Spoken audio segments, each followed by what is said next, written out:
some of my favorite forest school sessions are wet weather ones. When you know you're going to be soaked to your underwear by the time you get home. But the kids love it. Why do the kids love it?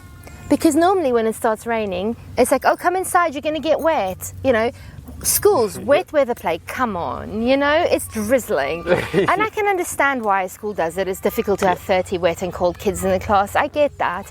But for kids to have somebody go, yes, go on. I know it's raining, but off you go. Yeah. There's a puddle. Have fun. You're going to get muddy. That's fine.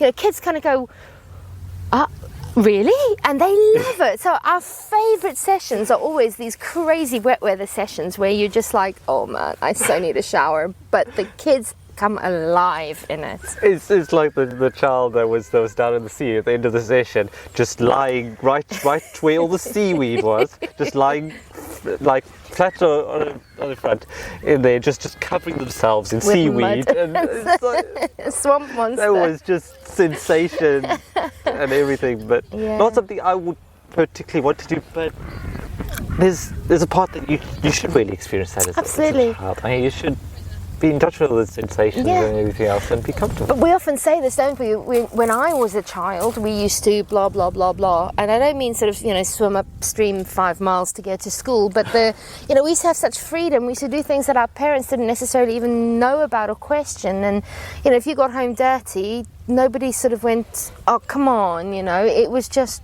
goes in the washing machine, you know. So, and I think that's something that, and we all know this, is something we've kind of lost in time because we have to be so clean, or we have to be so conscious of the time that we are going to spend washing up, or and I think that's something I really love here, is that the parents who come to these sessions have sort of embraced the fact that, do you know what, it goes in the washing machine.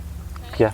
We had a lad who used to come to our sessions when he was in year 6. And he had a really tricky home life, and his half sibling was being given up for adoption, and I mean there was just all the aces, you know, all the traumas and things where he was experiencing, and he was really struggling at school as well, and the school let him out half an hour or so earlier so he could come to our supposedly home ed sessions, but you know, we didn't mind.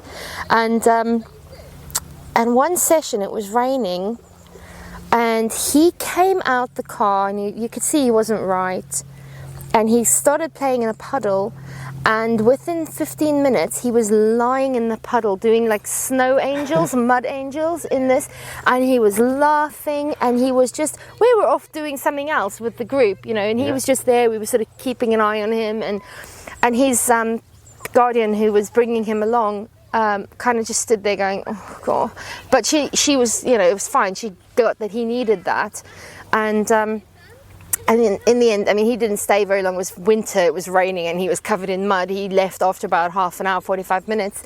But she messaged me later telling me about something really hard for him that had happened with his sibling now being taken away and stuff, and he was dealing with all that in a classroom, and nobody really able to delve into that because they were busy studying for SATs or whatever it was, and this child just needed this overwhelming release of sensation and whatever it is, you know. And that's always stuck with me, you know. If I'd gone, come on, I'm trying to do a session on whatever it was. Yeah, or don't go in that, you'll get wet and muddy. You'll get wet and muddy. Oh, good Lord, heaven forbid. You know, and that was what that child needed. And she actually said to me, it was 2 days later, she messaged me, she said, he's been like a different child since he came out of that mud. And how do you even explain that to anyone? Yeah, I think there's something powerful in people recognizing that they have control of themselves, they have control of their emotional state, and they can shift from one state to another. They can change how they're feeling. They can take an action to move themselves from being frustrated, angry, depressed or whatever to a better place. It might not happen all in one go, but just having the knowledge that you can is so powerful.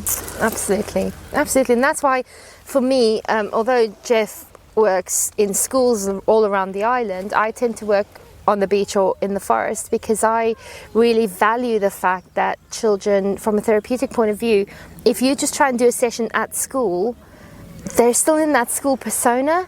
Whereas if you take them out into the forest, it's like they can let go of all of that stuff, and they might still be with their school friends, but they are different, they can be different, and therefore they can receive so much more.